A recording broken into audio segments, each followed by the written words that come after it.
గొప్ప డాక్టర్ కావాలి, లేకపోతే గొప్ప సేవకుడు కావాలి, ఇవన్నీ కూడా మనకు మనసులో వస్తాయి.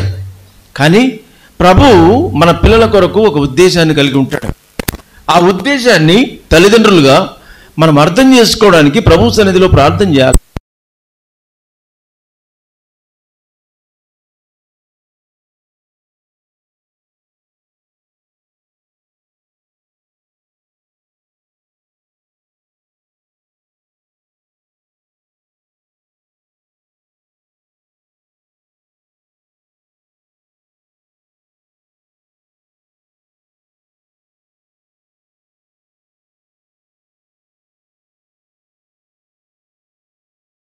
కొరకు దేవుడు ఒక ఉద్దేశాన్ని కలిగి ఉన్నాడు. ప్రభా అని అడగడం అనేది ఎంతైనా అవసరం. మనం చదివినటువంటి యొక్క భాగము మరి మోషేకు సంబంధించింది.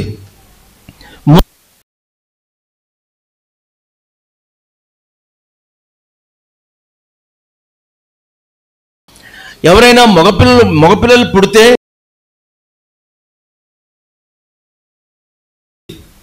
ఆ దినాల్లో అమ్రాము యోకెబెదులు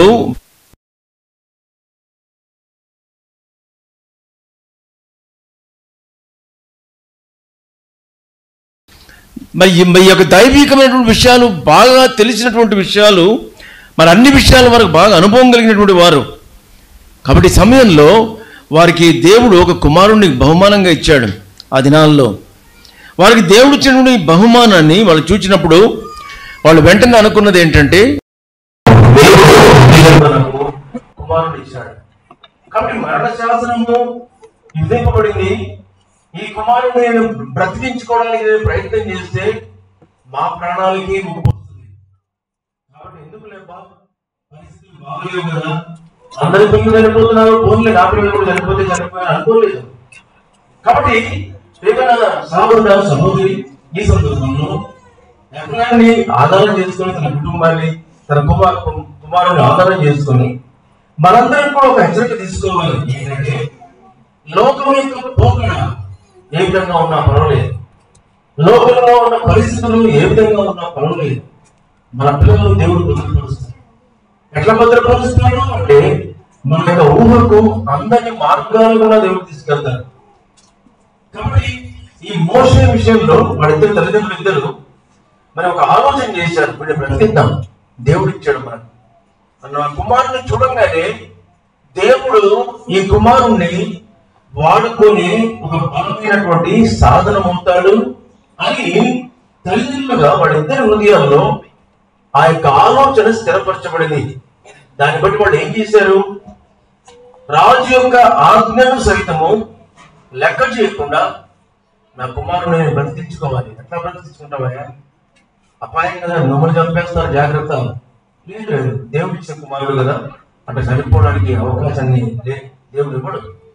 కాబట్టి మరణము కుమారుని సమీపించక మునుపే భార్యాభర్తలుగా వారిద్దరూ ఒక తీర్మానానికి వచ్చినట్టుగా మనం చూస్తాం. కుటుంబం యొక్క పరిస్థితుల్లో జాగ్రత్తగా గమనించండి. స్త్రీలు, సహోదరులు, కుటుంబ వ్యవస్థలో భార్య యొక్క పాత్ర అతి ప్రాముఖ్యమైనది. పిల్లల యొక్క ఆత్మీయ క్షేమం కొరకు, పిల్లల యొక్క ఆత్మీయమైన భవిష్యత్తు కొరకు, వారి యొక్క అన్ని విషయాల్లో వారు సక్రమంగా నడిపించడానికి దేవుడు భార్యకు ఇచ్చినటువంటి అనేక రకాల సామర్థ్యాలు ఎంతో గొప్పవి. యోకెబెదు యొక్క తీర్మానము తన భర్త తను అంగీకరించినట్టుగా మనం చూస్తాం. చాలా మంది కుటుంబాల్లో, చివరికి సేవకులైనటువంటి మన కుటుంబాల్లో కూడా అనేక సార్లు భార్య భర్తల మధ్యలో సరైనటువంటి సఖ్యత ఉండదు. భార్య ఒకటి చెప్తే భర్త ఇంకొకటి చెప్తాడు. నా భర్త చెప్పాడు కదా, ప్రార్థన చేస్తాం, దేవుడు ఏం చెప్తాడు నాతో కూడా అన్నటువంటి ఆలోచన అనేక సార్లు ఉండదు.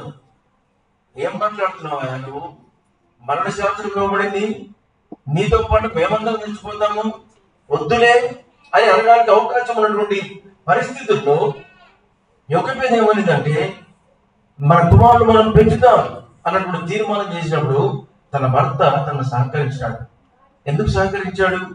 నా భర్త, నా భార్య ఆత్మీయురాలు, నా భార్య చెప్పేది సరైనది. కాబట్టి దేవుని యొక్క పిల్లలంగా భార్యాభర్తలు అన్యోన్యంగా జీవించినప్పుడు కుటుంబ వ్యవస్థ సంతోషంగా ఉంటుంది. గుర్తుపెట్టుకోనండి, మీ కుటుంబంలో నెమ్మది లేదా, కలవరంగా ఉందా, కుటుంబం యొక్క పరిస్థితులను నిరుత్సాహపరుస్తున్నాయా? ఒక్క నిమిషం ఆగి భార్యాభర్తలు సమాధానంగా ఉన్నారా? ఒకే మాట మీద ఉన్నారా? భర్త అంటే విసుగు కొంతమంది భార్యలకు, కొంతమంది భర్తలకు భార్య అంటే కోపం, వాళ్ళతో కలిసి ఉండలేరు.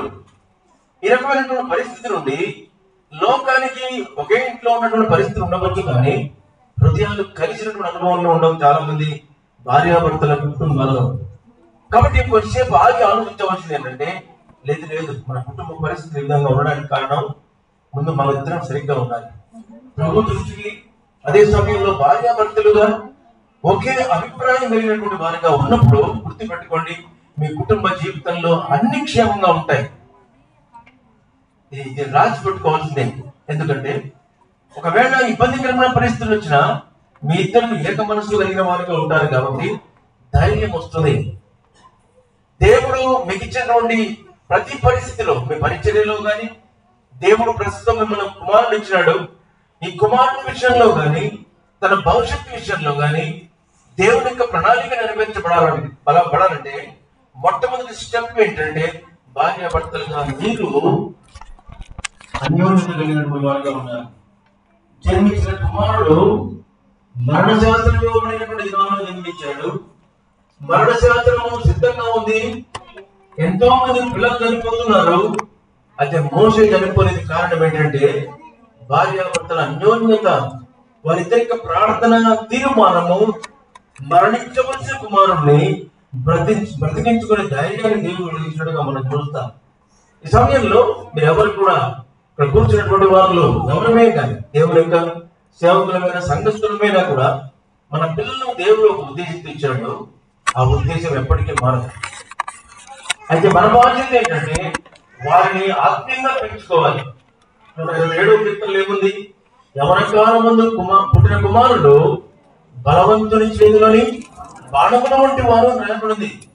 ఇదేంటి దాంతో పోల్చాడు? బాణం యొక్క ఉద్దేశం ఏంటి? బాణాన్ని దేనికి ఉపయోగిస్తారు? ఇంట్లో మంచి షో కేస్ తయారు చేసుకొని అద్దాలతో దాంట్లో పెట్టుకోవడానిక బాణము? లేకపోతే మన కూరగాయలు వండుకోవడానికో, లేకపోతే వంట చేసుకోవడానికి అది కాదు. బాణం యొక్క ఉద్దేశం ఏంటంటే అది మన దగ్గర నుంచి ఇంకొక దగ్గరికి వెళ్తుంది. అదే కదండి బాణం మనం ఉపయోగించే పద్ధతి. కాబట్టి దాన్ని ప్రయోగించినప్పుడు ఆ బాణము మన దగ్గర నుండి ఇంకొకరి దగ్గరికి వెళ్తుంది. కాబట్టి ఈ బాణము ఎవరి చేతిలో ఉంటా? బలవంతుడైనటువంటి దేవుని చేతిలో ఉంటాడు. మన పిల్లలు ఎవరి కాలం ముందు పుట్టే కుమారులు కానీ కుమార్తెలు కానీ బలవంతుడైనటువంటి దేవుని చేతిలో బాణములు వంటి వారు ఎందుకు రాయబడిందంటే, బలవంతుడు లోకంలో దేవుడు ఒక్కడే, ఆమె చేతిలో బాణములు వంటి వారుగా. ఎట్లా బాణము? బాణం అంటే కళ్ళు మూసుకొని విసిరేరు కదా. బాణం అంటే ఏంటంటే ఒక గురి చూస్తాడు, ఆ బాణాన్ని ప్రయోగించేవాడు.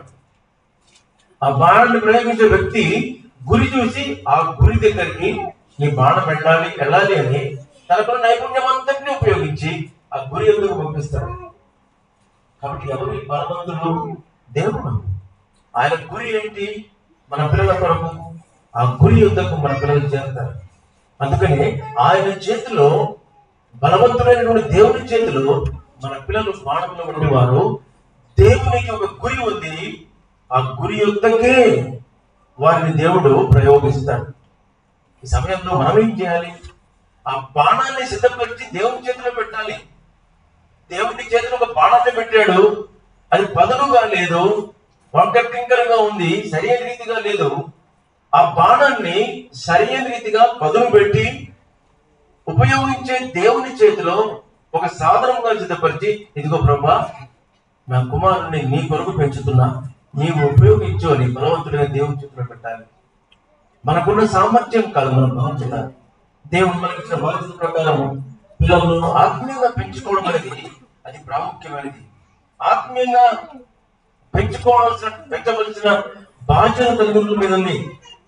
వారిని పెంచే విషయంలో మనం జాగ్రత్తగా ఉండాలి. కాబట్టి మొట్టమొదటి ఏంటంటే జన్మించిన కుమారుడు మరణ శాసనము విధించబడినప్పుడు, లేకపోతే జన్మించిన కుమారుడు పైన మరణదండన ఉంది. 2 సంవత్సరాల్లో పిల్లలు ఎవరిని ఉంటే వాడు అందరూ చంపేయండి అని చెప్పన్నారంటే అర్థం ఏంటంటే మోసే పైన కూడా మరణ శాసనం ఉంది. దీన్ని బట్టి మనం ఏం గుర్తు చేసుకోవాలి? ఈ లోకంలో మన పిల్లలకు భద్రత లేదు. ఈ లోకము మన పిల్లలను ఎంతైనా నష్టపరచడానికి సిద్ధంగా ఉంది. లోకం సైతాను యొక్క స్వాధీనంలో ఉంది. సైతాను యొక్క స్వాధీనంలో ఉన్నటువంటి ఈ లోకంలో మన పిల్లలు ఉన్నారు. కాబట్టి ఏం చేయాలి? ఏం చేస్తాము? మన పిల్లలు బలవంతులైనటువంటి దేవుని చేతిలో బాణం వంటి వారిగా ఎక్కడ అవుతారో తెలుసా? నీ పిల్లలు లోకంలోనే ఉంటారు. లోక సంబంధమైనటువంటి మాలిన్యం వారికి అంటుకోదు. ఈ పాపభూయిష్టమైన లోకంలోనే ఉంటారు. దేవుని యొక్క ఉద్దేశంలో, దేవుని యొక్క గురితో చేస్తారు. కాబట్టి మరణ శాసనం విధించబడినటువంటి దినాల్లో జన్మించిన కుమారుడు. రెండవది, పిల్లల క్షేమము తల్లిదండ్రుల ఐక్యత మీద ఆధారపడి ఉంటుందని చెప్పాను నేను ముందే. ఇంతకుముందు ఏం చెప్పాను నేను? బలవంతుని చేతిలోని బాణముల వంటి వారు చెప్పాను కదా. ఈ బాణాన్ని ఏం చేయాలి? బలవంతుడైన దేవుడు ఉపయోగించడానికి అనుకూలంగా సిద్ధపరచాలి. అంటే ఆత్మీయంగా పెంచి దేవుని యొక్క ఉద్దేశం నెరవేర్చబడే విధంగా మనకి ఆత్మీయంగా పెంచాలి. చిన్న పిల్లవాడు, మీకు ఎంత ఏజ్ ఎంత? 7 నెలలు. ఈ 7 నెలల వయసులో ధన్యులు చిన్నపిల్లలు కలిగిన వాళ్ళు ఈ దినాల్లో ధన్యులు ఈ మాటలు వినడానికి. చిన్నపిల్లలు పిల్లవానికి 7 నెలలు కావచ్చు. తల్లి ఒడిలో ఆ కుమారుడు ఉన్నప్పుడు తండ్రి యొక్క మనస్సును, తండ్రి యొక్క యాటిట్యూడ్ ను, తండ్రికి ఉన్నటువంటి మరి భావోద్రేకాలను అర్థం చేసుకునే పరిస్థితులు ఉంటాయంట. సర్వేలో మరి రాయబడినటువంటి ఒక మాట, భర్త భయంకరంగా కోప్పడి తిడుతూ దురుసుగా ప్రవర్తిస్తున్నప్పుడు ఆ పిల్లవాడి హృదయము దానికి ప్రతిస్పందిస్తుంది. తల్లి భర్త మాట వినకుండా నిరంకుశంగా చేసే పనులు, లేకపోతే మాట్లాడే మాటలు పిల్లవాడు గమనించడానికి అవకాశం ఉంటుందట. కాబట్టి ఇప్పుడు సంగతి ఏంటి? ఈ భార్యాభర్తలు వారి యొక్క ఆత్మీయ జీవితము, వారి ఐక్యత పిల్లలకు ఆశీర్వాదకరం. మీ పిల్లలకు పుట్టినట్టు ఆ పిల్లలు, మన చుట్టూ ఉండే ఈ పిల్లలకు మొట్టమొదటి మాదిరి ఎవరంటే తండ్రి, తల్లి. వాళ్ళు మొట్టమొదటిగా చూసేది వారినే. బయటికి వెళ్ళినప్పుడు ఎవరు అంటే పలానా కొడుకు అబ్బాయి అంటే అంత వాళ్ళ నాన్నలాగా మాట్లాడుతున్నాడు, వాళ్ళ నాన్నలాగా చేస్తున్నాడు. తల్లితో పోలుస్తూ ఉంటారు. కారణం ఏంటంటే పిల్లలు తల్లిదండ్రులను అనుకరిస్తారు. కాబట్టి పిల్లల విషయంలో మన ఎదుగుదల, మన ఆత్మీయ జీవితం ఏ విధంగా ఉందని పరీక్షించుకోవాలి. పిల్లలు ఎదురైపోయినా మీ పిల్లలు మీ మాట వినడం లేదా? నిస్సంకోచంగా చెప్పవచ్చు, దినాల్లో పిల్లలు తల్లిదండ్రుల మాట వినని పరిస్థితిలో ఉన్నారు. అనేక సార్లు కారణం ఒకవేళ తల్లిదండ్రులుగా మనమే కావచ్చు. మనం అనుకుంటాం, నేను భలే కొట్టేవాడిని, నా పిల్లవాడికి కంటత వాక్యాలు చెప్పకపోతే టిఫిన్ పెట్టేవాడే కాదు. ఇదిగా ముఖ్యమైనవి. మన పిల్లలను దేవుడు మన చేతిలో పెట్టింది ఎందుకంటే వారిని ప్రేమించడానికి పట్టుకొని ఇష్టానుసారంగా కొట్టడానికి కాదు. నీకు కోపం వచ్చింది కాబట్టి ఏంట్రా నేను సేవ చేసేవాడిని, ఏమనుకుంటారు వాళ్ళు, ఏమనుకుంటారు వీళ్ళు, ఏమనుకుంటారు నా సాక్ష్యమే కావాలా అని కోపం రేపుకొని కొట్టడానికి కాదు. మన పిల్లలు గద్దించమని ఉంది, కొట్టమని శిక్షించమని ఉంది. ఎందుకు? వారు బాగుపడాలని శిక్షించాలి. వారుడా, నేను కొట్టవలసినటువంటి బాధ్యత నా మీద ఉంది. ఎందుకంటే నువ్వు తప్పు చేశావు. ఈ రకంగా చెప్తే ఎవరింటారన్న మాట ఈ దినాల్లో. బాగా బెల్ట్ తీసుకొని బెత్తం తీసుకొని కొడితే తప్పు మాట అంటారు ఈ దినాల్లో. ఇవన్నీ కూడా క్షేమాన్ని ఇచ్చే తలంపులు కాదు. దేవుడు మన చేతిలో పెట్టినటువంటి విలువైనటువంటి పిల్లలు, వారిని మనం ప్రేమించడానికి దేవుడు మన చేతిలో ఉంచాడు. వారు సామాన్యులు కాదు. అసమానమైనటువంటి దేవుని యొక్క సంకల్పము వారిలో దాగి ఉంది. తల్లిదండ్రులుగా ఏక మనస్సు, ఏకాభిప్రాయంతో వారి ముందు ఉన్నప్పుడు తండ్రి మోకాళ్ళని తండ్రి ఏ విధంగా ప్రార్థన చేస్తాడో, రానున్న దినాల్లో కుమారుడు అదే విధంగా ప్రార్థన చేస్తాడు. లోకంలో ఒక భయంకరమైనటువంటి లోకం వైపు ఆకర్షింపబడి మా నాన్నగారు సేవ చేశారు, నమ్మకంగా సేవ చేశారు. మా నాన్నగారు జీవించిన జీవితానికి, మా నాన్నగారు చేసినటువంటి సేవకు, నా యొక్క జీవితానికి పూర్తిగా మరి వ్యతిరేకం, భయంకరమైనటువంటి జీవితాన్ని జీవించినాను గుంటూరులో ఉన్న దినాల్లో. మా నాన్నగారు చివరికి భక్సింగ్ గారితో చెప్పారు, చూడండి మా అబ్బాయి నా మాట వినడం లేదు, సంఘంలో ఎవరు చెప్పగలను, శిక్షించాను, గద్దించాను, అన్నీ చేశాను, అయినా వాడు మాట వినడం లేదు, ఇప్పుడు ఏం చేయమంటారు? కాబట్టి నేను కొంతకాలము ఈ సేవలో నేను ఉండలేను, వాళ్ళ కొరకు ప్రార్థన చేసి సేవలో ఉండకుండా కొంతకాలం నేను ప్రత్యేకంగా ఉంటాను అని భక్సింగ్ గారితో చెప్పినప్పుడు, నీ బాధ్యత నువ్వు నిర్వహించినావు, దేవుని సమయంలో దేవుడు తనను మారుస్తాడు అన్నటువంటి మాట భక్సింగ్ గారు నాన్నగారితో చెప్పారు. చాలా దుఃఖపరిచిన సందర్భాలు, దేవుని యొక్క నామానికి, సంఘానికి, తల్లిదండ్రులకు దుఃఖాన్ని కలిగించిన సందర్భాలు ఎన్నో ఉన్నాయి. కానీ బాల్యంలో తల్లిదండ్రులు విత్తినటువంటి ఆ బీజము నాలో నుండి పోలేదు. కాబట్టి దేవుని యొక్క బిడ్డలంగా, తల్లిదండ్రులుగా మన పిల్లల కొరకు ఆత్మీయమైనటువంటి విషయాలు, నాకు అనేక సార్లు స్వార్థ ప్రకటించినప్పుడు, ఎవరైనా వాక్యం చెప్పినప్పుడు పాపాన్ని ఒప్పుకో అని చాలా ఏడ్చాను అని చెప్తారు కదా. నాకెందుకు వచ్చిందంటే ఏడుపు, మా నాన్ను మా అమ్మను బాధపరుస్తున్నా ఏడుపు వచ్చేది, నా పాపాన్ని పట్టించేది కాదు. నాకున్నటువంటి గొప్ప దిగులు ఏంటంటే, మా నాన్నగారు నన్ను ఇంత ప్రేమిస్తాడు, మా నాన్నగారు నాకు ఎప్పుడు దురుసుగా ఉండేవాడు కాదు, నన్ను అరే అన్న దినాలు నాకు గుర్తులేదు, ఎంతో ప్రేమగానే ఉండేవాళ్ళు, అన్ని విషయాలు చెప్పేవాడు తప్పు చేస్తున్నప్పుడు, భయంకరమైనటువంటి స్థితి. తన యొక్క ప్రేమ అంత ప్రేమిస్తున్నప్పటికీ కూడా ఆయన దుఃఖపరుస్తున్నాను అన్న దాన్ని బట్టి చెప్తూ వచ్చింది నాకు.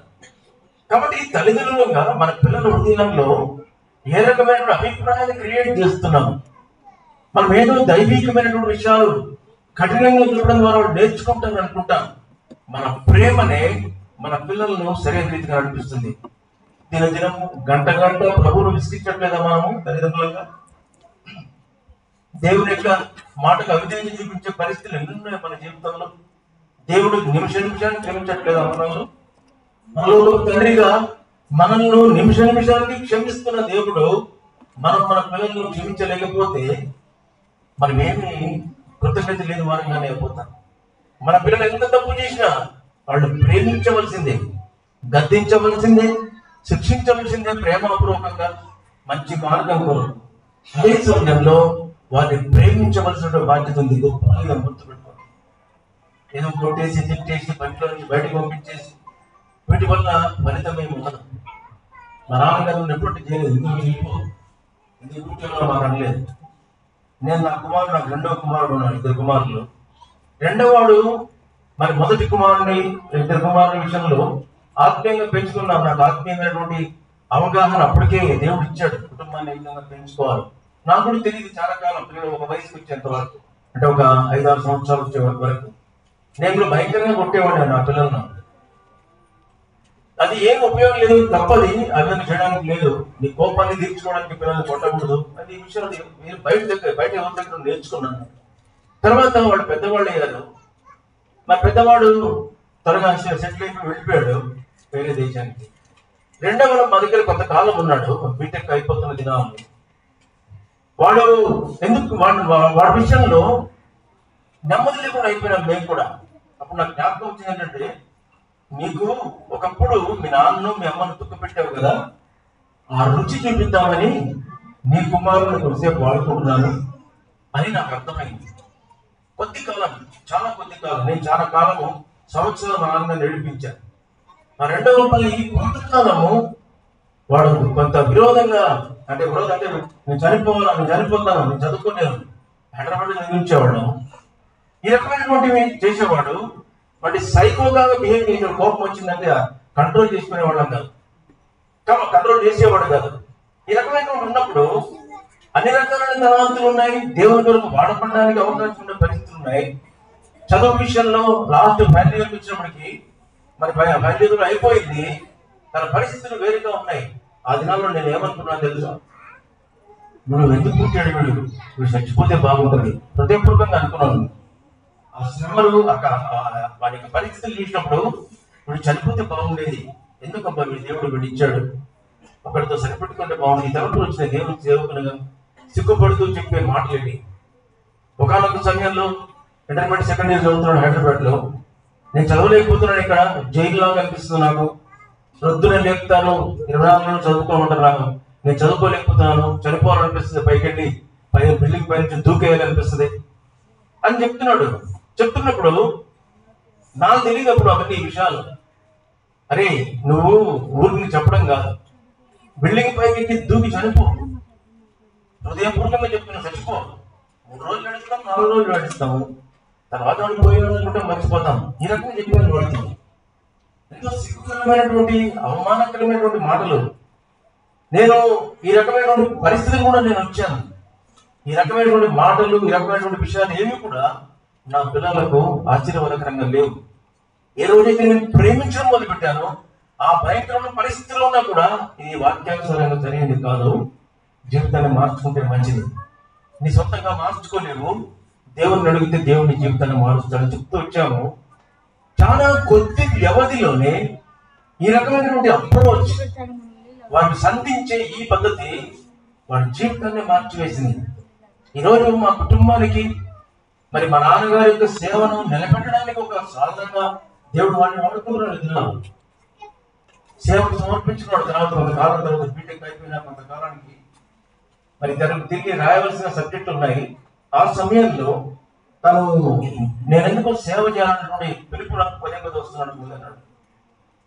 అప్పుడు మేము ప్రార్థన చేశాము. కాబట్టి నేను ఏదైనా ఒక ట్రైనింగ్ చేస్తే బాగుంటుందని అని ప్రపంచంలో ఒక గుర్తింపు కలిగిన బైబిల్ కాలేజ్ ఒకటి ఉంది, మూడీ బైబిల్ కాలేజ్ అని. దానిలో ప్రయత్నం చేస్తున్నాడు. దాంట్లో ఎట్లా వస్తుంది, అంత సులభంగా రాదు. దేవుడు దాన్ని అతనికి స్థితి ఇచ్చాడు.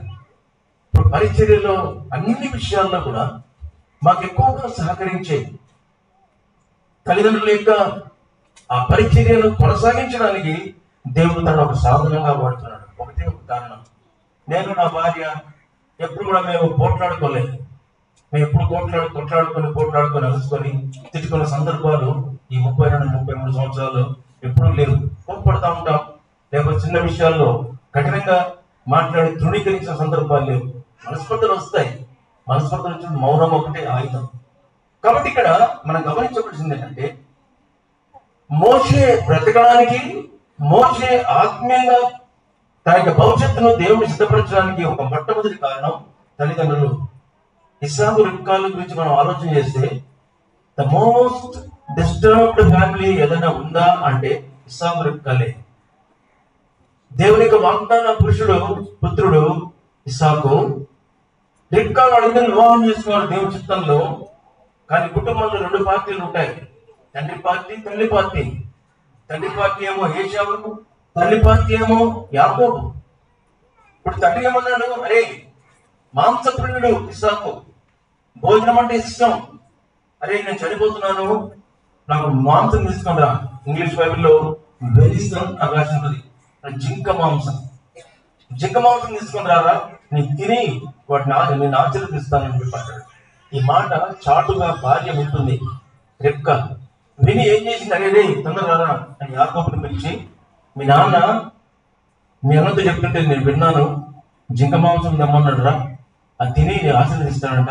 నువ్వు అర్జెంట్ కాదా మందలోకి వెళ్ళి ఒక మేక పిల్లను తీసుకున్నా. మేక పిల్లను జింక మాంసంలాగా ఉండి కుమారునికి మోసం చేయమని ట్రైనింగ్ ఇచ్చి పంపించింది తల్లి.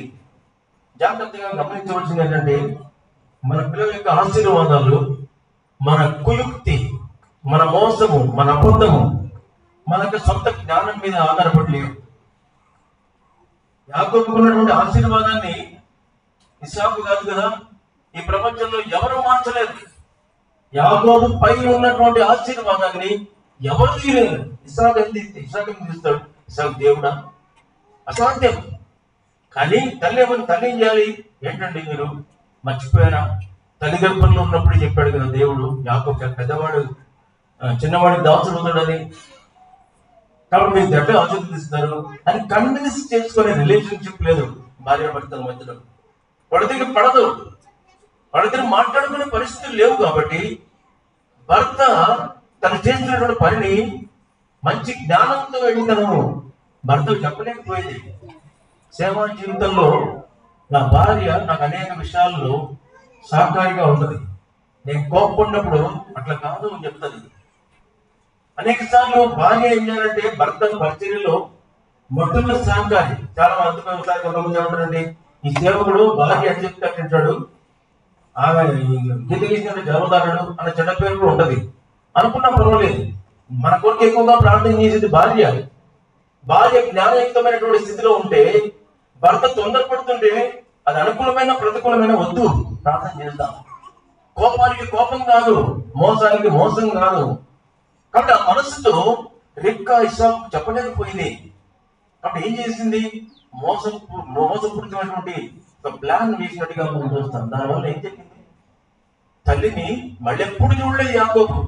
మోసం చేసి మారిపోయిన తర్వాత యాకోబు యొక్క జీవితంలో ఏమొచ్చింది, దేవుడు ఉద్దేశించని 20 సంవత్సరాల శ్రమ సొంత కొడుకు జీవితంలోకి రావడానికి తల్లిదండ్రులు కారకులైనారు. కాబట్టి మన పిల్లల యొక్క ఆత్మీయమైన క్షేమము, భౌతికమైన క్షేమము తల్లిదండ్రుల మన మీద ఆధారపడి ఉంటుంది. కాబట్టి పిల్లల్ని పెంచుకునే విషయంలో మొట్టమొదటి సాధనం గుడ్డిగా దేవుని యొక్క ప్రేమతో వాళ్ళు ప్రేమించాలి. వాళ్ళు తప్పు చేసినా ఏమి చేసినా వాక్యానుసారంగా వాళ్ళని హెచ్చరిక చేయాలి. అట్లా కాదు నాన్న, ప్రేమతో చెప్తే దేవుని సమయంలో దేవుడు నెరవేరుతాడు. దేవుడు వాళ్ళని ప్రేమతోనే ఆయన వైపు ఆకర్షించుకున్నాడు. ఆయన గద్దించి ఆకర్షించుకోలేదు. దేవుడి లోకంలో ఎంతో ప్రేమించను రాయబడింది. ఎప్పుడు మనం ఇంకనూ పాపులమేయో కానీ క్రీస్తు చనిపోయిన రాయబడింది. కాబట్టి మోషే అటువంటి మంచి కుటుంబంలో ఉన్నట్టుగా మనం చూస్తాం. దేవుని యొక్క పిల్లలుగా, భార్య భర్తలుగా, సహోదరుడు ఎఫ్రాయిం సహోదరి, దేవుడు మీకు ఇచ్చినటువంటి ఈ కుమారుణ్ణి పెంచుకోవడానికి మొట్టమొదటి సాధనం మీ ఇద్దరు ఏక మనసు కలిగినటువంటి వారుగా ఉండాలి. మన మగవాళ్ళం కాబట్టి స్త్రీ నువ్వు ఎటు చెప్తే అటు వినాలా అనే సిద్ధాంతం పెట్టుకోవద్దు. జీవమున కృపావరంలో ఆమె నీతో సమానమైన పాలిభాగస్తున్నాను. అదే సమయంలో భార్య, మరి ఎఫ్రాయిం భార్య తన భర్తకు సంపూర్ణంగా సంఘము ఏ రకంగా అయితే క్రీస్తుకు లోపడి ఉంటుందో, నేను నా భర్తను నేను లోపడి ఉండాల్సిందే అన్నది మనస్సును స్థిరపరచుకున్న తర్వాత మీ కుటుంబము సరైన రీతిగా అన్ని విషయాల్లో ఆశీర్వదించబడడానికి అవకాశం ఉంటుంది. కాబట్టి రెండవది పిల్లల క్షేమము తల్లిదండ్రుల ఐక్యత మీద ఆధారపడింది. మూడవది అంటే పిల్లల విషయంలో మనకున్నటువంటి ఆశ దేవుడు తీర్చి తీరుతాడు. పిల్లల విషయంలో మనకి ఏ ఆశ అయితే ఉన్నదో ఆ ఆశను దేవుడు తీరుస్తాడు. నా పిల్లవాడికి, నా కొడుకుకి ఒక 2-3 హెలికాప్టర్లు కొనియాలా, నా కుమారుడు హెలికాప్టర్ అటువంటి గొంతమ్మ కోరికలు అంటారు.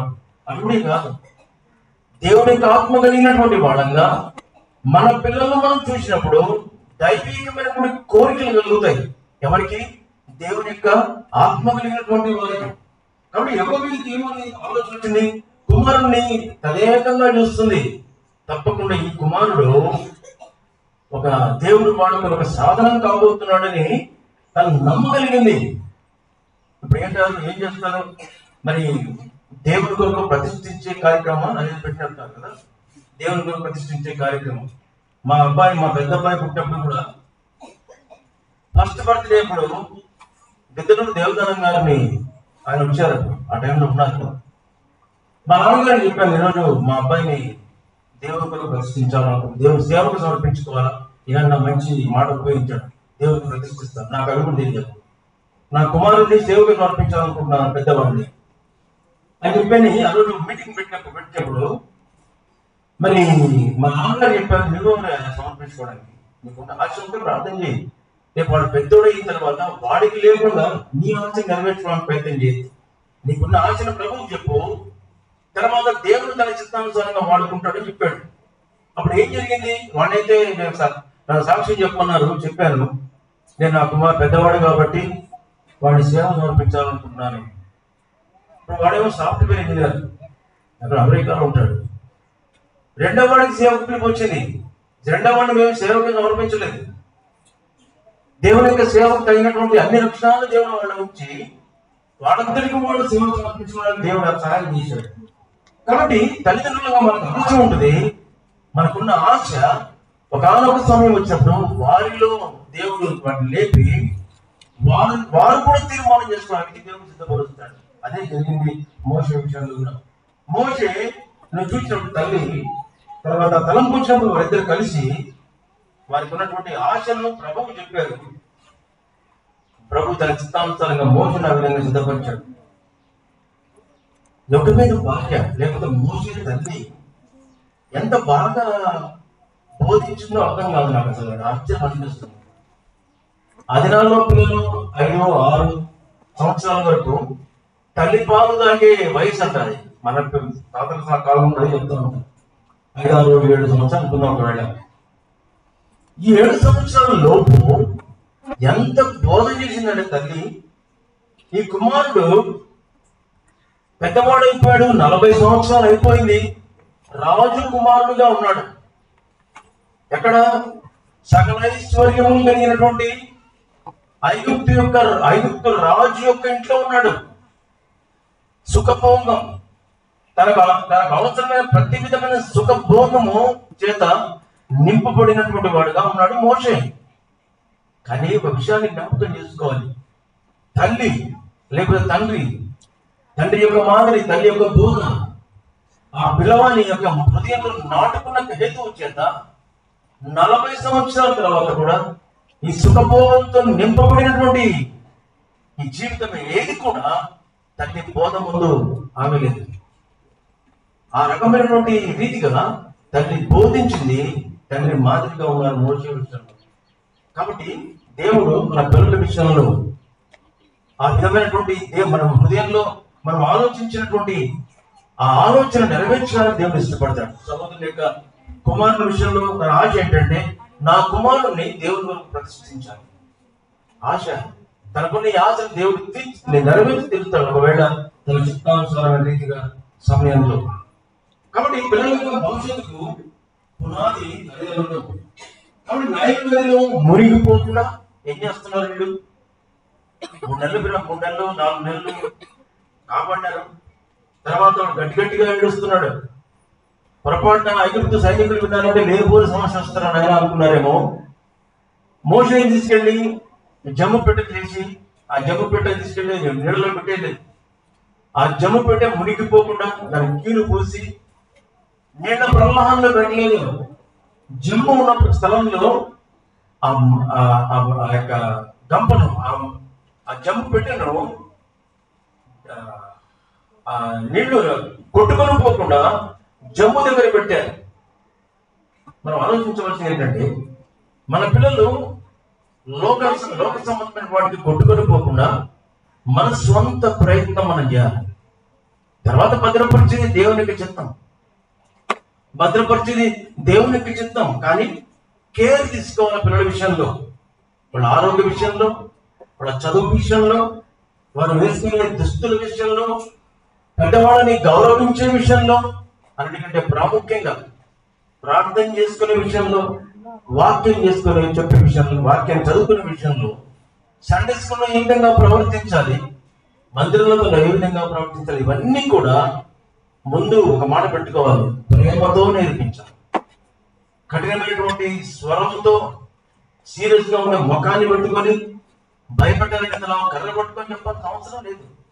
ప్రేమపూర్వకంగా మనం చేస్తూ తల్లిదండ్రులుగా ఆ రకమైన భద్రతలు పిల్లలకు నేర్పించడం అనేది అతి ప్రాముఖ్యమైనటువంటి విషయం. ఇప్పుడు ఏమైందంటే, వారి హృదయంలో ఉన్నటువంటి ఆశ నెరవేరాలి కదా, తల్లి యొక్క ఆశ నెరవేరాలి. అప్పుడు ఏమైంది? 9వ సంవత్సరం దయచేసి నిర్గమాకాండం 2వ అధ్యాయము 9వ వచనం. చదివినటువంటి భాగం మాత్రం, నా కొరకు పాలించి పెంచుము.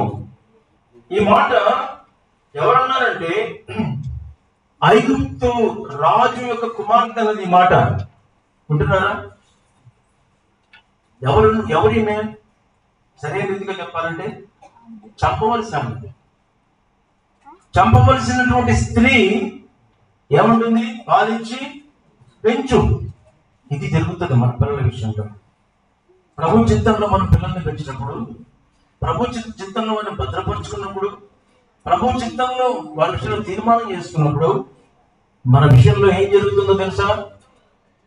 చంపవలసిన వారు బ్రతికిస్తారు. చంపవలసిన స్త్రీ బ్రతికించింది. హెబ్రీయుల పిల్లలని తెలుసు తనకు. హెబ్రీయులలో బ్రతకడానికి లేదు. అయితే చంపాలి అనే శాసనము ఏ రాజనగరం నుండి పుట్టిందో అదే రాజనగరకు చంపబడవలసిన మోసే చేరినాడు. ఇది దేవుడు మన పిల్లలకు చేయగలిగినటువంటి సామర్థ్యం. ఉదయకాల సమయంలో దేవుని సహోదర సహోదరి, మనకు దేవుడు ఇచ్చినటువంటి పిల్లలు అతి శ్రేష్టమైన వారు. వారి కొరకు మనం ఆలోచించి ఆలోచన నెరవేర్చి తెస్తాడు. చూడండి, ఎప్పుడైనా యుగభేదం అమ్రాములు మా కుమారుడు మోసే రాజనగరంలోకి వెళ్తాడు అని ఊహించారా? ఊహించకపోవచ్చు. ఎందుకంటే కానీ ఊహకు అందని కార్యం ఇది.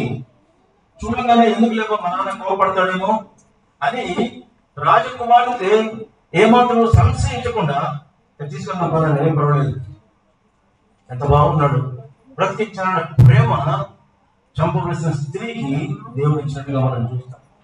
కాబట్టి మన పిల్లలకు ఎక్కడ అపాయం ఉందనుకుంటామో, ఎక్కడ పంపిస్తే నష్టం వస్తుంది అనుకుంటామో, ఎవరు కీడు చేస్తారనుకుంటామో ఆ స్థలంలో దేవుడు మనకు మేలు చేసి ఏర్పాట్లు చేస్తాడు. ఎప్పుడు తల్లిదండ్రులు ఆత్మీయంగా ఉండి ఆత్మీయంగా పెంచుకొని కుమారుని యొక్క హృదయంలో దైవికమైనటువంటి ఒక నాయకత్వాన్ని చూడాలనుకున్నాడు. కాబట్టి దేవుడు వారిని అసాధ్యమైనటువంటి ఊహించలేని పరిస్థితులు కూడా తీసుకెళ్తాడు. మన పిల్లలను దేవుడు ఎప్పుడు విడిచిపెట్టాడు. దేవుడు మనకి ఇచ్చిన పిల్లలు శ్రేష్టమైన వారు. వారిలో దాగి ఉన్నటువంటి ఆశీర్వాదాన్ని ప్రజలకు, లోకానికి, దేవునికి ఉపయోగకరంగా ఉండాలన్నటువంటి ఆశ మన హృదయంలో మనకు కలిగి ఉండాలి. కాబట్టి యుగభేద అబ్రాహాముల హృదయం ఏముందంటే, నా కుమారుడు ఒక నాయకుడు కావాలా. మాకు నాయకుడు లేడు, ఇశ్రాయేలుకు నాయకుడు లేడు, బానిసత్వంలో ఉన్నారు వాళ్ళు, మమ్మల్ని నడిపించే ఒక నాయకుడు కావాలి. బ్రతకడానికి అవకాశం లేదు ఈ దినాల్లో, ఇదేం కోరిక నీకు అని ఒకవేళ అనిపించు, ఏం పర్వాలేదు. లోకం పరిస్థితి ఎట్లా పర్వాలేదు, సందర్భాలు ఎట్లా ఉన్నా పర్వాలేదు. ప్రభు యొక్క ఉద్దేశము మన పిల్లల కొరకు ఉన్నతమైన సంగతి అర్థం చేసుకొని ఆ విధంగా పెంచడానికి తీర్మానం చేసుకుందాం. కాబట్టి నా కొరకు పాలించి పెంచము. ఎవరి పిల్లవాడు? యుగభేద కుమారుడు. పెంచవలసింది ఎవరికి? మన ఫరో కూతురికి.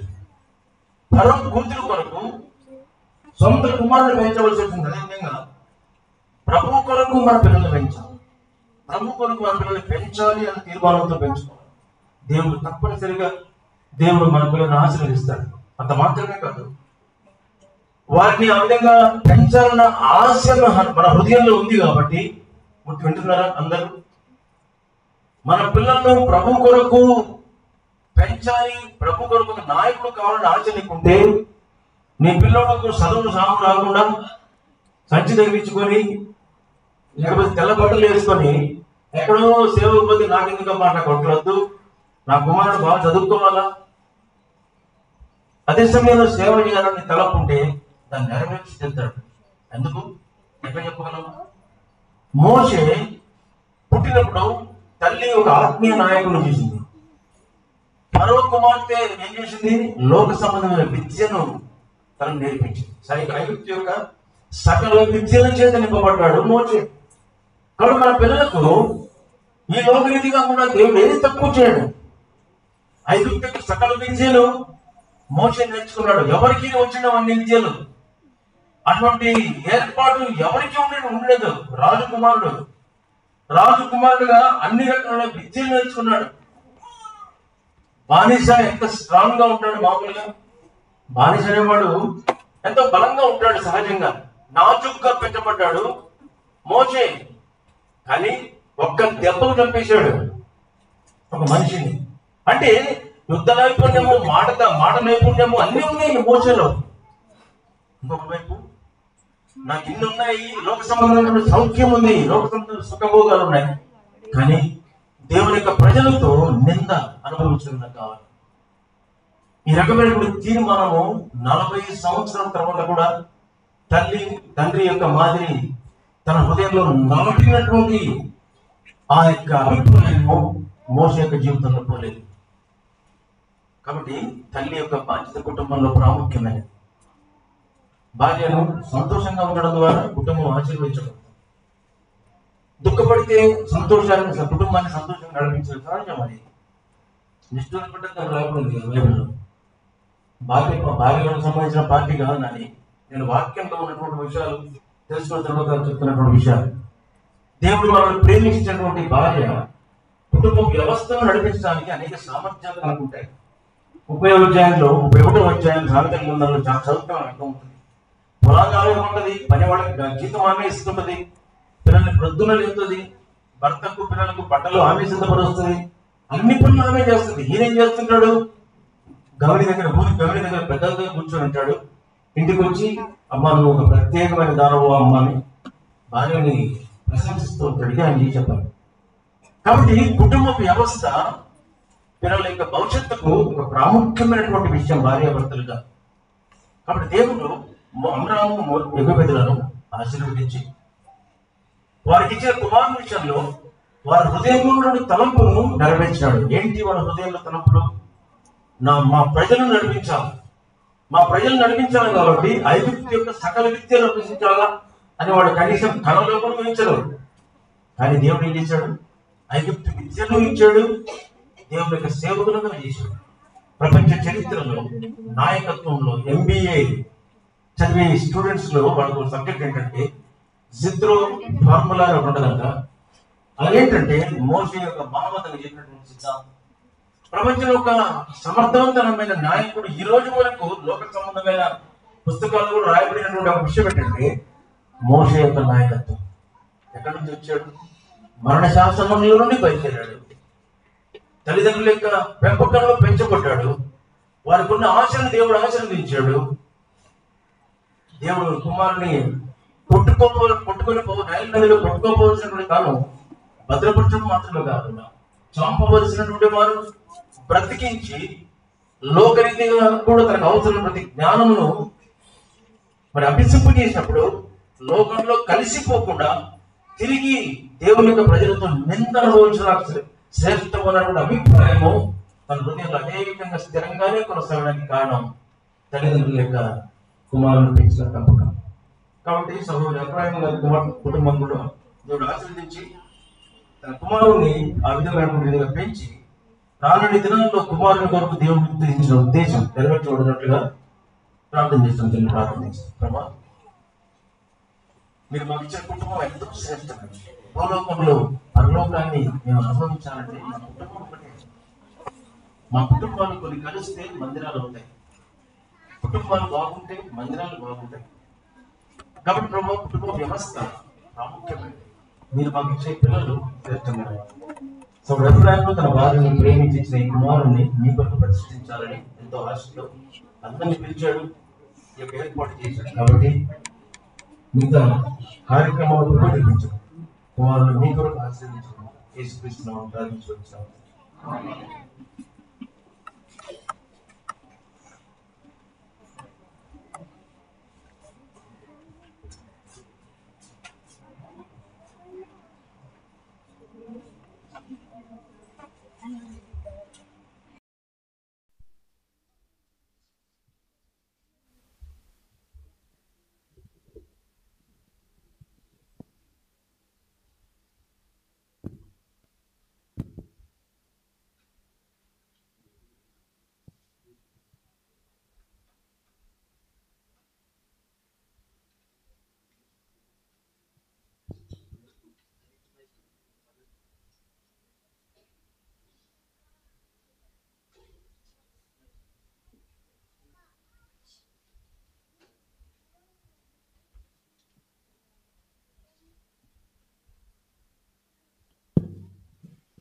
బాబు పట్టుకో.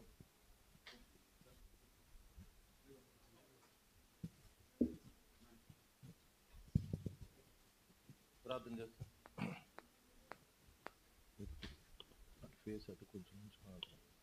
ప్రార్థన.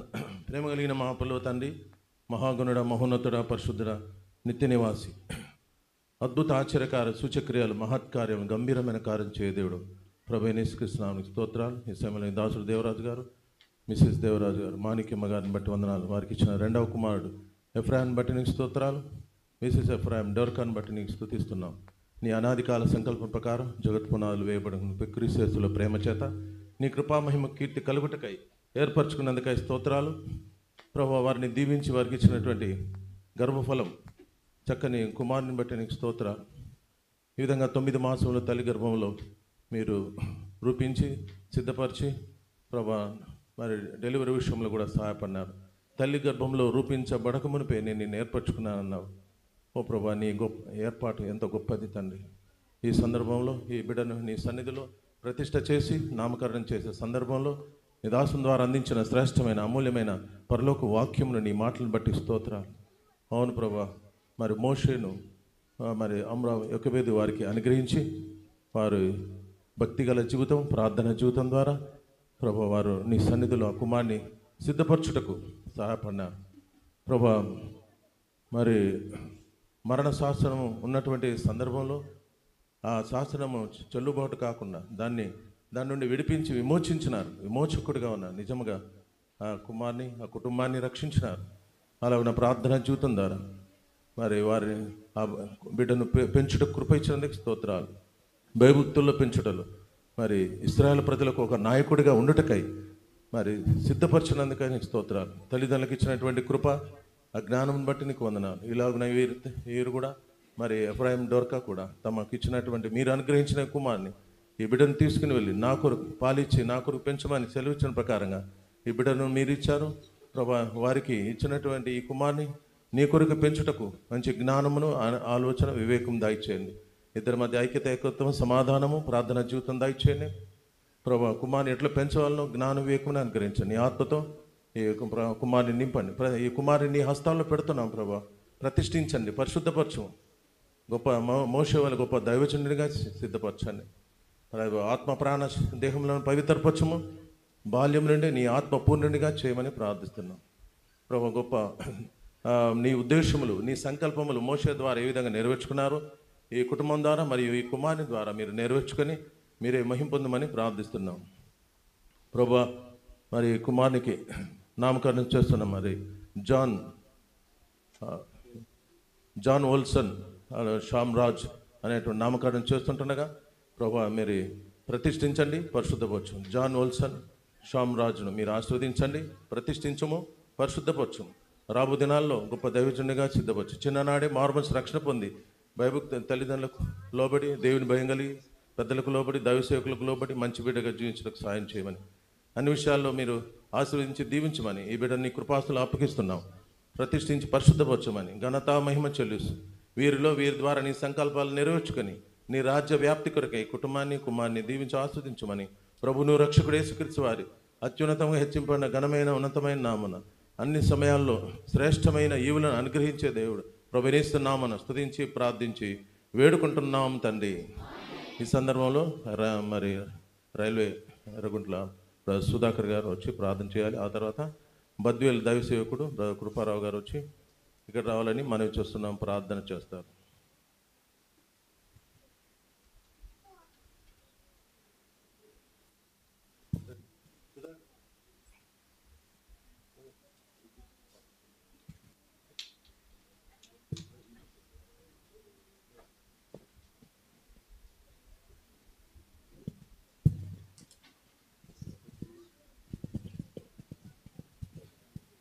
మా ప్రియ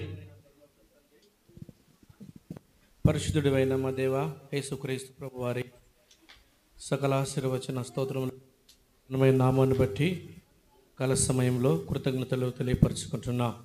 సహోదరుడు ఎఫ్రాయిమును సహోదరిని ప్రేమించి వారికి ఇచ్చిన కుమారుని కొరకై కృతజ్ఞతలు చెల్లించుకుంటున్నాం. అంతవరకు కాచి కాపాడి కృతజ్ఞతగా కలిసి వారి సంతోషములో పాలు పంచుకోవడానికి మీరు ఇచ్చిన కృప కొరకై వందనస్తులు అంటున్నాం. మరి దాసుని ద్వారా సెలవిచ్చిన లేఖన భాగాన్ని ఎలా పిల్లలను పెంచాలనో తండ్రి అనుభవాల ద్వారా మరి దేవుని వాక్యాన్ని మాకు అందించడం జరుగుతూ వచ్చింది. అలాగున వారు, మేము, చెరవచ్చిన పరిశుద్ధులందరూ అలాగున మీ కొరకై బిడ్డలను పెంచడానికి సరైన మార్గంలో నడిపించడానికి మా వంతుగా కృషి చేయుటకు సహాయం చేయమని కోరుకుంటున్నాం. తర్వాత మీ చిత్తానికి అప్పగించుకుంటూ ముందుకెళ్ళడానికి సహాయపడండి. ప్రత్యేకించి అప్రాయమును దొరకృష్ణ జ్ఞాపకం చేసుకోండి. వారి కుటుంబాన్ని జ్ఞాపకం చేసుకుని దేవరాజు గారి కుటుంబం కొరకై ప్రార్థన చేస్తూ ఉంటున్నాం. ఆ కుమారునిగా నూతనంగా మీరు పేరు ఏర్పాటు చేయడంలో సహాయం చేస్తూ వచ్చారు. అందుకొరకై స్తోత్రాలు. దీవించండి, ఆశీర్వదించండి. బాల్యదినముల యందే సృష్టికర్తను స్మరణ తెచ్చుకొని దేవుని దయలో మనుషుల దయలో వరదిల్ల బిడ్డగా చేయండి. దేవుని కొరకు జీవించే బిడ్డగా చేయమని కోరుకుంటున్నాం.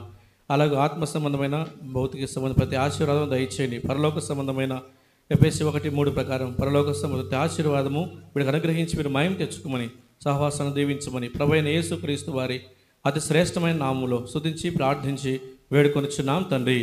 ఆమేన్.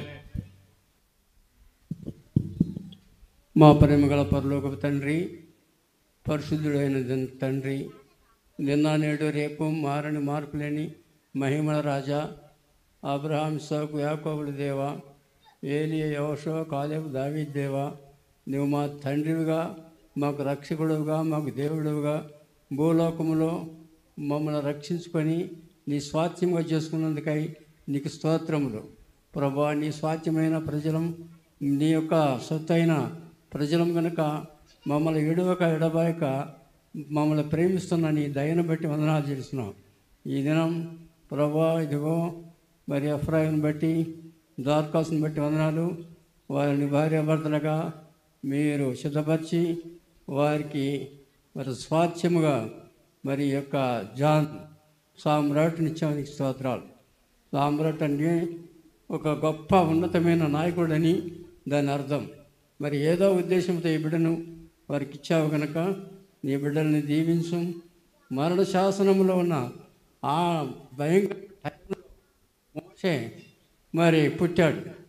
అయితే మరి ఆ శాసనమును రద్దు కాపాడి గొప్ప నాయకుడిగా చేశావు, సామ్రాట్టుగానే చేశావు.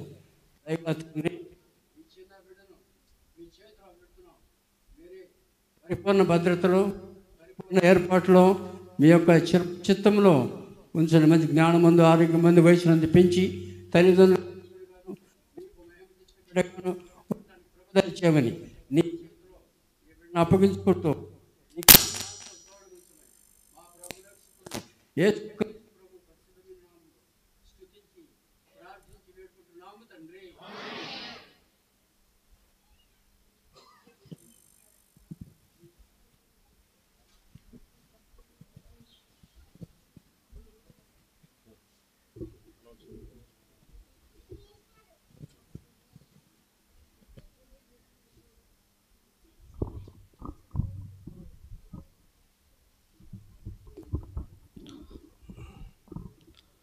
ప్రభువైన యేసుక్రీస్తు వారి ప్రయాసమైన నామమున మీకు అందరికీ వందనాలు తెలియజేస్తున్నాను. కొన్ని నిమిషాలు నా సాక్ష్యాన్ని పంచుకోవాలని నేను ప్రభుత్వంతో ప్రార్థించినప్పుడు సమాధానం ఇచ్చాడు. అంకుల్ వాళ్ళకు కూడా చెప్పాను, వాళ్ళు కూడా మరి చెప్పమని చెప్పారు. మొట్టమొదటిగా మా వివాహము మరి 2020 సంవత్సరము అక్టోబర్ నెల 29వ తేదీ మరి న్యూ జెరూసలేం ప్రార్థన మందిరం చాగల్మరిలో మా వివాహం జరుగుతూ వచ్చింది.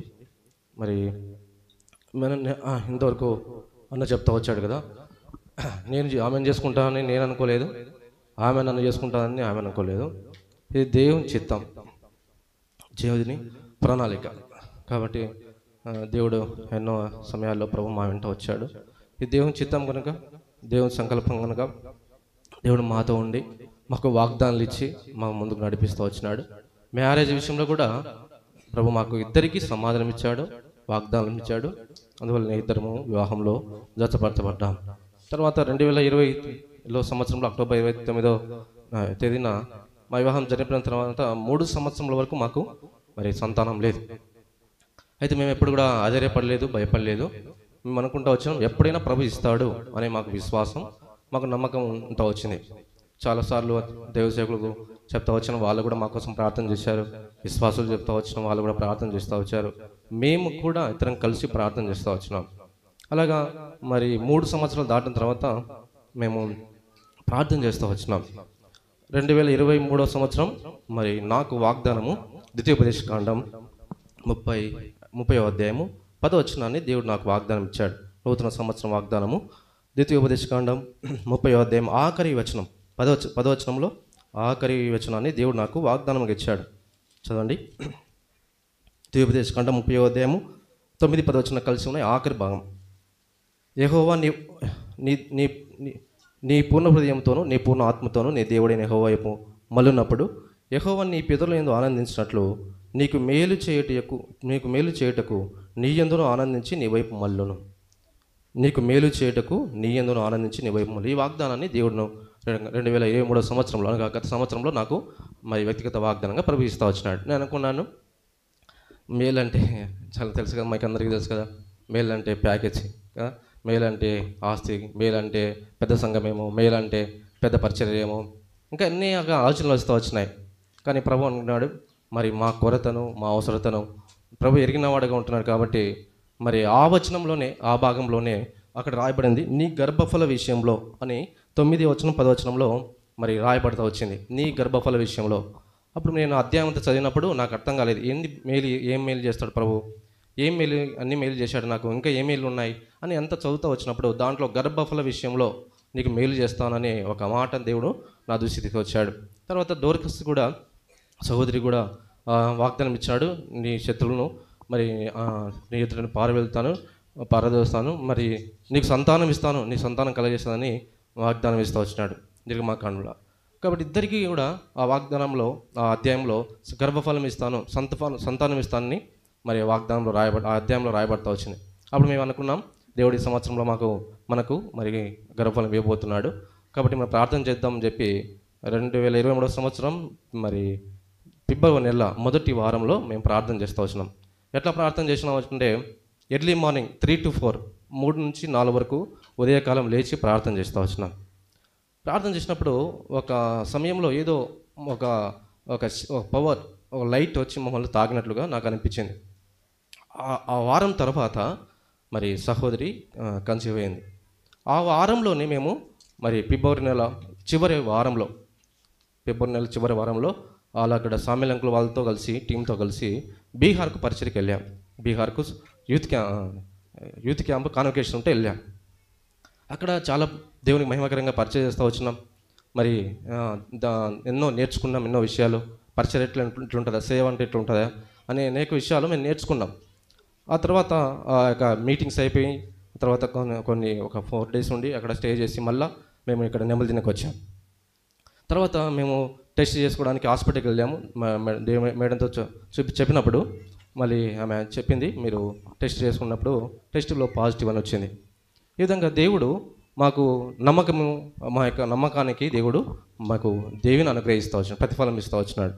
తర్వాత మేము మరి ప్రార్థన చేస్తూ వచ్చినాం. మరి 9 మాసాలు ప్రభు మనం కాపాడుతూ వచ్చినాడు. మరి 9 మాసాలు లోపల ఉన్న బిడ్డలున్న శిశువును కూడా కాపాడాడు.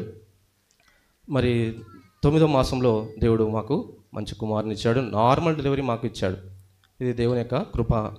నేను అనుకున్నాను నా భార్య డోర్కస్ ఉంది, మరి ఎవరిస్తారు, అమ్మాయిని ఇస్తారా, బాబుని ఇస్తారా, పాపని ఇస్తారా అని అన్నప్పుడు నేను అంటా వచ్చినాను బాబుని ఇస్తాడు దేవుడని అన్నాడు. సో తను కూడా అనింది మరి నువ్వేమనుకుంటున్నావు అంటే నేను కూడా బాబుని అనుకుంటున్నాను అని చెప్పింది. తర్వాత సరే మరి డోర్కస్ అనేది నా భార్య, మరి ఏం పేరు పెట్టాలనుకుంటున్నావు అని చెప్పాడు. అయితే నేనేమనుకోలేదు. డోర్కస్ అన్నాను నా భార్యని, నువ్వేమనుకుంటున్నావు, ఏ పేరు పెట్టాలని అనుకుంటున్నావు అన్నా. అంటే ఎప్పుడు నా మదిలో ఒక పేరు మెదులుతూ ఉంది. ఆ పేరు జాన్ అని పెడదాము, జాన్ ఫెలిక్స్ లేదా జాన్ అని జాన్తో వచ్చే పదము పెడదాము. ఎందుకంటే దేవుడు నాతో మాట్లాడినాడు ప్రార్థన చేసుకుంటూ ఉన్నప్పుడు.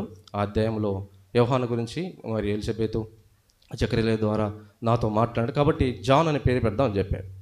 సరే అన్నాను. కానీ నేను ఈ పేరు నాకు ఏదో మరి వేరే పేరు పెడదాంలేని నేను కూడా చూస్తూ ఉన్నాను.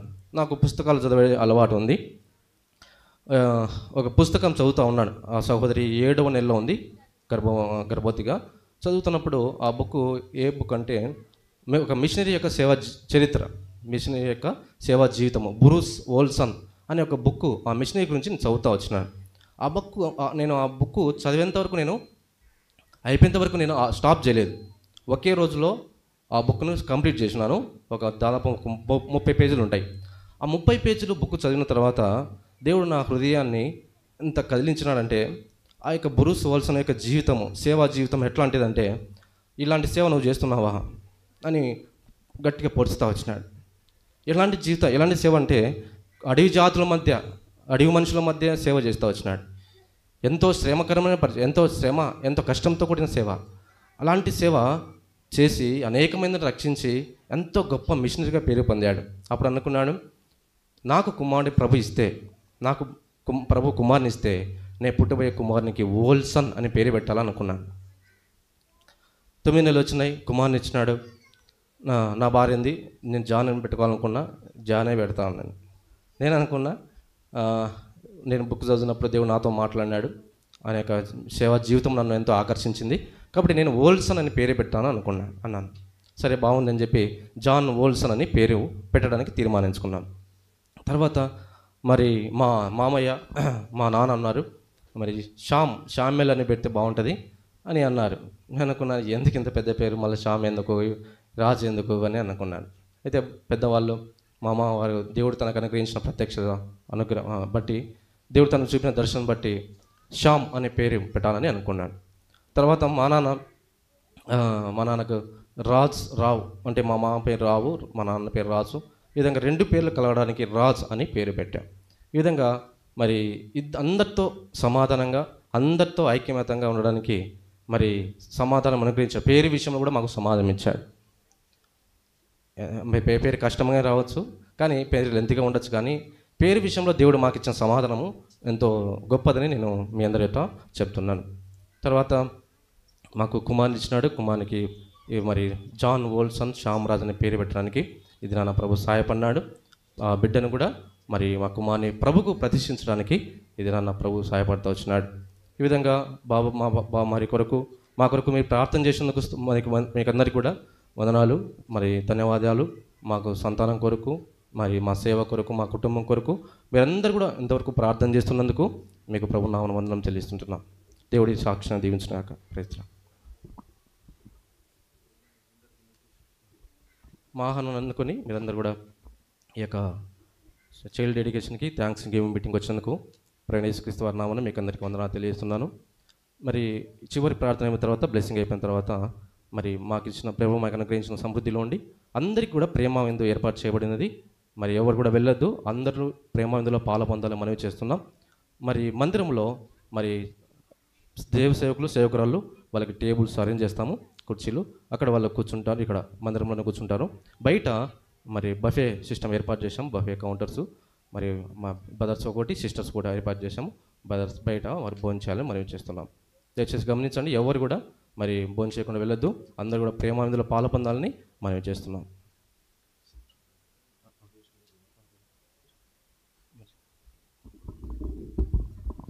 గమనించండి, ఈ ఫ్యామిలీతో చిన్న బాబు, మరి దేవుడు వారికి ఇచ్చిన బాబుతో కూడా ఫోటో మరి తీయించుకోవాలనుకుంటే మీరు తీసుకోవచ్చు. ఆ స్టేజ్ ఉంటుంది, రిసెప్షన్ స్టేజ్ ఉంది, అక్కడ మీరు కలుసుకోవచ్చు, శుభములను తెలియజేయచ్చు. తర్వాత ఎవరైనా భోజనం కొరకు ప్రారంభం చేసేవచ్చు. బ్రదర్ బర్నబాస్ గారు, దైవసేవకుడు బ్రదర్ బర్నబాస్ గారు కావాలి. తర్వాత లాస్ట్లో ఎఫ్రాయిం గారు వారి తండ్రి గారు దేవరాజు గారు వచ్చి ఇక్కడ ప్రార్థన చేయాలి.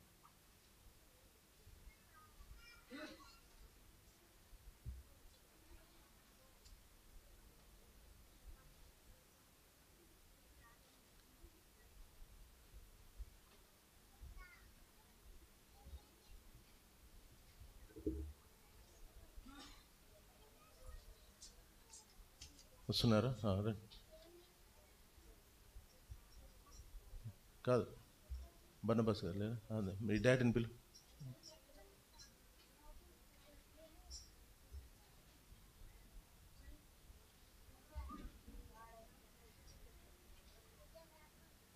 ఇంకెవరైనా ఉన్నారా బ్రదర్స్?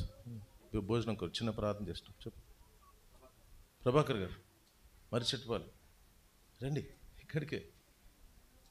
చిన్న ప్రార్థన అయిన తర్వాత బ్రదర్ కూడా అన్ని చిన్న చిన్న ప్రార్థనలే, మెసేజ్ కూడా చిన్నదే, 1 అవర్లో అయిపోయింది. చిన్న ప్రార్థన తర్వాత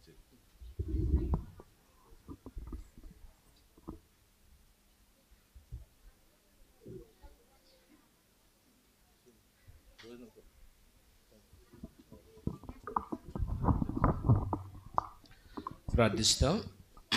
మహోన్నతుడైన పరలోకపు తండ్రి, దయాళుడైన ప్రభు, మిమ్మల్ని స్తుతిస్తూ ఉన్నాము. మీ దాసుడు సహోదరుడు ఎఫ్రాయిం, సహోదరి ద్వారకా వారిని ప్రేమించి ఇచ్చినటువంటి గర్భఫలం కుమారుని బట్టి వందనాలు. వారి సంతోషంలో ఈ దినాన మేమందరం కూడా సంతోషించడానికి, ఏకీభించడానికి కృప చూపించుతూ వచ్చారు. వందనాలు. తిరిగి వాతావరణం అదుపులో ఉంచి మీ దాసు నిలబెట్టి మా గమనాన్ని తెచ్చిన లేఖన భాగాలకు వందనాలు. చేరువచ్చిన మీ ప్రజల కొరకై సిద్ధం చేసిన దయల తండ్రి ఆత్మీయ ఆహారాన్ని పంచుతూ వచ్చారు. వందనాలు. తిరిగి శరీరానికి ఆహారం కూడా సిద్ధం చేసినందుకై స్తోత్రాలు. వారి కుటుంబాన్ని మీరు ఆశీర్వదించము. ముఖ్యంగా చిన్న బిడ్డను మీరు ఆశీర్వదించి దీవించండి. వచ్చిన ప్రజల కొరకై సిద్ధం చేసిన ఆహారాన్ని కూడా మీరు ఆశీర్వదకరంగా మార్చి సర్ది వచ్చినట్లు ఆశీర్వదించి దీవించమని యేసు వారి నామములో కృతజ్ఞత చెల్లిస్తున్నాము తండ్రి. ఆమేన్. మా ప్రియమైన తండ్రి, దయగలిగిన దేవ, కృపగలిగిన మా ప్రభువ, మా ప్రభును మా రక్షకుడైన యేసు ప్రభు వారి ఘనమైన నామంలో, పరిశుద్ధమైన సర్వశక్తి కలిగిన సర్వాధికారి నామంలో ప్రభువ, మధ్యాహ్న కాల సమయంలో మీ సన్నిధిలో మమ్మల్ని అందరినీ కూడా చేర్చినందుకు మీ ప్రియ పాదములకు వందనములు, స్తోత్రం చెల్లిస్తున్నాం.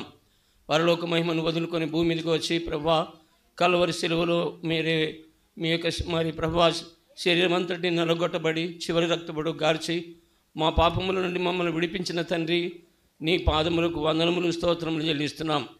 ఈ గొప్ప రక్షణ మాకు అనుగ్రహించినారు. మా స్వనీతి ద్వారా, మా నీతి ద్వారా, మా భక్తి ద్వారా కలగలేదు కానీ మీరు కేవలం ప్రభువా మరి మా కొరకు చూపిన నీ మహాప్రేమను బట్టి మా పాపములకు విడుదల, విమోచన, పాపక్షమాపణ, పరిశుద్ధత, పరలోక రాజ్యానికి వారసత్వం అనుగ్రహించినందుకు కూడా నీ పాదములకు వందనములు, స్తోత్రం చెల్లిస్తున్నాం. ప్రియమైన తండ్రి, మీ కృపచేతనే మా తండ్రి మరి రక్షించుకున్నారు, సృష్టించినారు, కాపాడి భద్రపరుస్తూ వచ్చినందుకు స్తోత్రాలు. 1969 సంవత్సరం జూన్ నెల 20వ తారీఖులో ప్రభువా ఈ గొప్ప రక్షణ మీరు నాకు అనుగ్రహించినందుకు కూడా మీ పాదాలకు వందనాలు చెల్లిస్తున్నాను. 1970 సంవత్సరంలో మీ దాసుడు అరవిందం గారు జమనుముడికి వచ్చి బాప్తిసం ఇవ్వగలిగినాడు. ఆయన వాక్యము మరి కీర్తన 24:11 ప్రకారం సూర్యుడును కేడమును యథార్థంగా జీవించే వారికి ఏ మేలును కొదవ చేయనని ఆ మాటను మీరు మరి సెలవిచ్చినారు. ఆ వాక్యం ద్వారా ప్రభా ఇంతవరకు కేవలము మీరు చేసినటువంటి మేళ్ళు, ఉపకారములు మరవలేం తండ్రి. అందుని బట్టి మరి అనేక శ్రమలు, కష్టాలు వచ్చినప్పటికీ వాటన్నిటి దూరపరిచి మరిక సంతానంనిచ్చి ప్రభా ఇద్దరు కుమారునిచ్చి నీ కుమార్తెనిచ్చి వారిని మీ సేవలు వాడుకోవడానికి మీ కృప అనుగ్రహించినందుకు కూడా మీకు ఎంతో వందనాలు చెల్లిస్తున్నాం. ఇదంతా మీ దయను బట్టి ప్రభా మీ పాదాలకు వందనాలు చెల్లిస్తున్నాం. చివరిగా మరి ప్రయాణం కూడా మీరు ప్రభా చదువులు సహాయపడుతూ వచ్చినారు, బీటెక్ చేసినాడు. అంతేకాకుండా మరి తిరిగి మా ప్రభా ద్వారకా కూడా బీటెక్ చేసుకుంది. ఆ రీతిగా మరి ఉద్యోగానికి కొరకై మరి ప్రభా మరి ప్రయత్నం చేసినారు. కానీ ఉద్యోగం ఉచితంగా ఇస్తామన్నారు. కానీ అది మీ సంకల్పం కాదు, మీ చిత్తంలో ఉన్నాడు కాబట్టి మరి సేవ చేయటకు మీరు ఏర్పరచుకొని నియమించుకున్నందుకై మీకు ఎంతో వందనాలు చెల్లిస్తున్నాం. మీరు ప్రేమించి కుటుంబంగా కట్టి మీరు కుమారుని అనుగ్రహించినందుకై మీ పాదాలకు వందనాలు చెల్లిస్తున్నాం. ఆ కుమారుని ఇచ్చిన సంతోషం కాదు, నిజంగా మోసే ప్రభా అక్కడ జమ్ముపెట్టులో ఉన్నప్పుడు ఫరో రాజు ఇంట్లో ఏ రీతిగా ఎదిగినాడు, ఏ ఇంట్లో అయితే మరణ శాసనం వచ్చిందో ఆ ఇంట్లోనే పెరిగి పెద్దవాడైపోయినాడు, ప్రజలను నడిపించే నాయకుడైనాడు, మంచి దైవజనుడైనాడు. అట్టనే ఆ చిన్న కుమారుని కూడా ఆ రీతిగా చేయాలని మీరు ఇష్టపడుతున్నారు ప్రభా. ఆ రీతిగా చేయాలి. ఈ దినాల్లో చూస్తే చాలామంది అనేక రీతిలుగా నశించిపోతున్నారు తండ్రి. వాళ్ళు మా పిల్లలను పెంచుకొని ఆ రీతిగా చేస్తే మీకు సంతోషం, మీకు మహిమ కలుగుతుంది ప్రభా. అందుకనే మాకు బిడ్డలు ఇచ్చినారు. గర్భమందు పడగ తలికే మీరు సెలవిచ్చినారు కదా, నేను మీకు ఒక స్వాస్థ్యాన్ని ఇస్తానని చెప్పినారు. ఆ స్వాస్థ్యమును మీరు అనుగ్రహించినందుకు కూడా మీ పాదాలకు వందనాలు చెల్లిస్తున్నాం. దైవ తండ్రి, మీ కృపను బట్టి ఈ దినము మరి తిరిగి పేరు పెట్టుటకు మీ కృప అనుగ్రహించినారు. జాన్ మరి విల్సన్ మరి రాజు మరి మీరు పెట్టుకుని కృపను ఇచ్చిన స్తోత్రాలు. అందరూ కూడా రాగలిగినారు. దైవ సేవకులు, సేవకురాళ్ళు, పరిశుద్ధులు ఆయా సంఘాల నుంచి ప్రభు రాగలిగినందుకై మా సంతోషములు పాలు పొందగలిగినందుకై స్తోత్రాలు. కొంత అభ్యంతరం వచ్చి వర్షము మరి తిరిగి అడ్డగించినప్పటికి కూడా మీ కృపను బట్టి అన్ని విధాలుగా మీరు జరిగించినారు. మరి కర్నూలు నుంచి మీ దాసుడు డేవిడని కూడా తీసుకొని వచ్చి, ఆలగడ్డ నుంచి కూడా మరి తీసుకొని వచ్చి మీ దాసుడు సామెలను అందరినీ కూడా తీసుకొని వచ్చి ఈ మరి కూడికలో మీరు స్థితి కూడికలో ప్రభా మీరు సహాయపడినందుకై మీ పాదములకు వందనములు, స్తోత్రములు చెల్లిస్తూ మీ దయాదక్షను కోరుకుంటూ మీ దేవుని కోరుకుంటూ యేసు ప్రభు నామంలో స్తుతించి ప్రార్థించి అడిగి వేడుకొనుచున్నాం తండ్రి, ఆమేన్. అందరం ఒకసారి ఆ పేరు పలుకుదాం. జాన్ ఓల్సన్ షామ్రాజ్. పలకండి. ప్రార్థన చేస్తాం. ప్రియమైన మా పుల్లో తండ్రి, ప్రభువైన యేసుక్రీస్తునామమునకు స్తోత్రాలు. దాసు మరి ఎఫ్రాయిం అలానా సహోదరి డోర్కన్ బట్టి నీకు స్తోత్రాలు. వారిని దీవించి వారికి ఇచ్చిన చక్కని కుమారుడు మరి జాన్ ఓల్సన్ షామ్రాజ్ని బట్టి స్తోత్రాలు. రాబో దినాల్లో మరి జాన్ వల్లే, ఓల్సన్ వల్లే, శామ్యుల్ వల్లే, రాజు వల్లే గొప్పగా సాక్షిగా నిలబెట్టుకున్నామని ప్రార్థిస్తున్నాం. ఈ విధంగా ప్రభా మరి గర్భఫలం యెహోవా బహుమానము తన ప్రియులు నిద్రించుండి ఆయన వారికి అనుగ్రహిస్తున్నాను. కుమారులు అనుగ్రహించు స్వాస్యము. అవును ప్రభా, బలవంతుని చేతిలోని బాణం వంటి వారని నీ దాసం ద్వారా అనేక సంగతులు వినిపించిన ఈ వాక్య ప్రకారంగా ఒక గొప్ప నీ చేతిలో నువ్వు బలవంతుడవు, నీ చేతిలో ఒక బాణం వలె ఆ బిడ్డను సిద్ధపరచండి. చిన్ననాడే మారుమనసు రక్షణ పొంది మంచి బిడ్డగా క్రమశిక్షణలో ఎదిగి వర్ధిల్లుటకు సాయం చేయండి ప్రభా. ఒక గురి కలిగి మరి బాణం మరి సిద్ధపరచబడుతుంది. అలాగే ఈ కుమారుని కూడా ఒక గురి కలిగి ఒక ఉద్దేశంతోనే భూమి మీదకి పంపించావు. మరి ఈ తల్లిదండ్రులకు ఇచ్చావు కనుక తల్లిదండ్రులు ఒక గురి కలిగి తను పరలోకపు తండ్రి యొక్క గురి వలె వారు కూడా ఒక గురితో ప్రార్థనాపూర్వకంగా కుమారుని పెంచుటకు సహాయం చేయండి. వారి ఆ కుటుంబము ఆ కుమారుని ద్వారా నీ సంకల్పాలు నెరవేర్చుకొని మీరే మహిమ పొందమని తదుపరి మరి దీని విషయంలో అనుగ్రహించిన గొప్ప వాక్యములను మాటలను దీవించు. అనేక మరి ఇక్కడ ఉన్న పిల్లలు, యవనస్తులు, వృద్ధులు, పిల్లల తల్లిదండ్రులు అందరినీ దీవించండి. వచ్చిన బంధువులు, రక్త సంబంధ స్నేహితులు, శ్రేయోభిలాషులు, దైవజనులు, భక్తులు, పరిశుద్ధులందరినీ బట్టి నీకు వందనాలు. ఇచ్చిన మంచి వాతావరణం బట్టి వందనాలు. రిసెప్షన్లో ప్రభా మరి ప్రియులతో కలుసుకునే సమయం, తర్వాత ప్రేమ విందు సమయాన్ని దీవించమని తిరుగు మా ప్రయాణంలో తోడుకొండము. దాసు డేవిడ్ అరవింద్ గారిని మా మధ్యకు నడిపించి గొప్ప మాటలు వినిపించినందుకే స్తోత్రాలు ప్రభా. వారి కుమారుని విషయంలో కూడా మీరు చేసిన గొప్ప కార్యం బట్టి వందనాలు. తన విషయంలో కూడా చేసిన ఆశ్చర్యకారం బట్టి నీకు వందనాలు. అలాగే ఇక్కడున్న వారందరిలో కూడా నీ ఆశ్చర్యకారం జరిగించే దేవుడు అని రుజుపరుచుకునే దేవుడు నీకు వందనాలు. ప్రతి బిడ్డ విషయంలో నీ సంకల్పాలు నెరవేర్చుకుని ఘనత మహిమ ప్రభానికి చెల్లుస్తూ మా ప్రభును రక్షకుడు యేసుక్రీస్తు వారి అత్యున్నతంగా హెచ్చింపడిన ఘనమైన ఉన్నతమైన మహిమగల శక్తిగల నామమున స్తుతించి ప్రార్థించి వేడుకుంటున్నాం తండ్రి. తండ్రి అయిన దేవుని యొక్క ప్రేమ, ప్రభువైన యేసుక్రీస్తు కృప, పరిశుద్ధాత్మ యొక్క అన్యోన్య సహవాసము చేరున్న మనందరికీ, ఎఫ్రాయిం తన కుటుంబానికి, జాన్ ఓల్సన్ శామ్రాజ్కు సదాకాలం తోడుగా ఉండి కాపాడును గాక. ఆమేన్.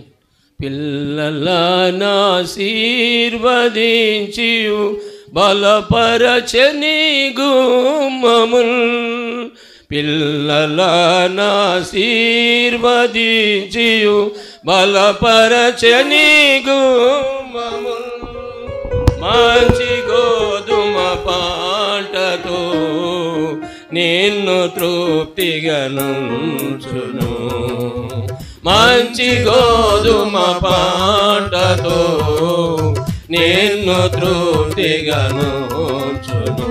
దేవునికి స్తోత్రము గానము చేయుటయే మంచిది, మనమందరము స్తుతి గానము చేయుటయే మంచిది. బలో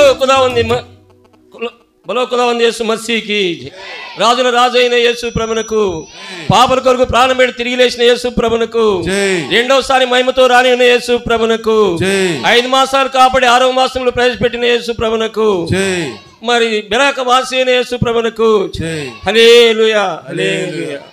అందరూ చెప్పండి praise Lord, praise Lord. God bless you.